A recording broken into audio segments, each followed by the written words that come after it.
Hello again. Welcome back to your 5-minute devotional stop with me, Amy Phillips. I'm on a journey moving from fear to faith, and I hope you'll join me for Just Believe.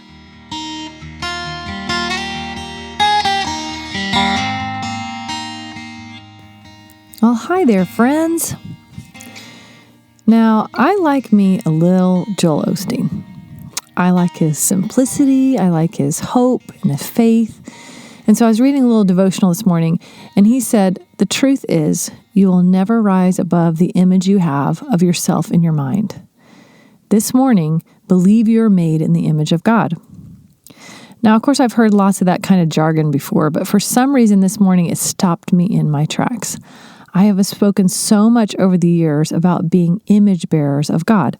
Genesis 1 writes, Then God said, let us make man in our image, after our likeness. So God created man in his own image, and in the image of God he created him, male and female he created them. So we're made, all of us, in the image of Father, Son, and Holy Spirit. Each person you see, you are looking at the very image of the Godhead. This was his original intent, that we would be like him on the earth by our very image.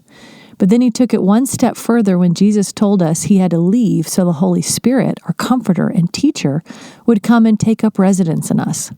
So we're not only image bearers, but also, for those who receive the gift of salvation, we are also Holy Spirit homes, where he, the maker of the universe, abides.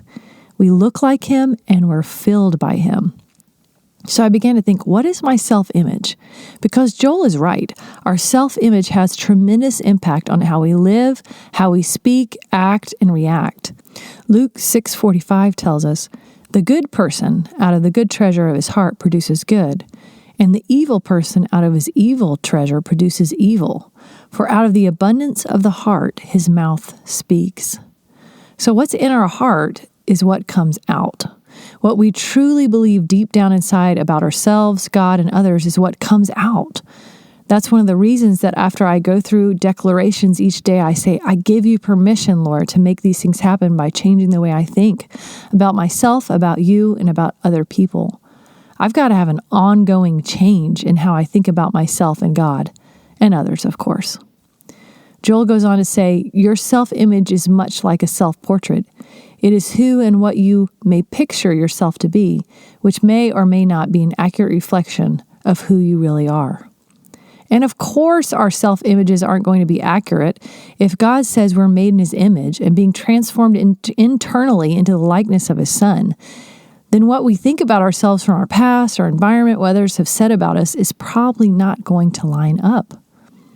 The word also encourages us in Proverbs 4:23, keep your heart with vigilance, for from it flow the springs of life. So keep your heart, guard your heart. Guard against what?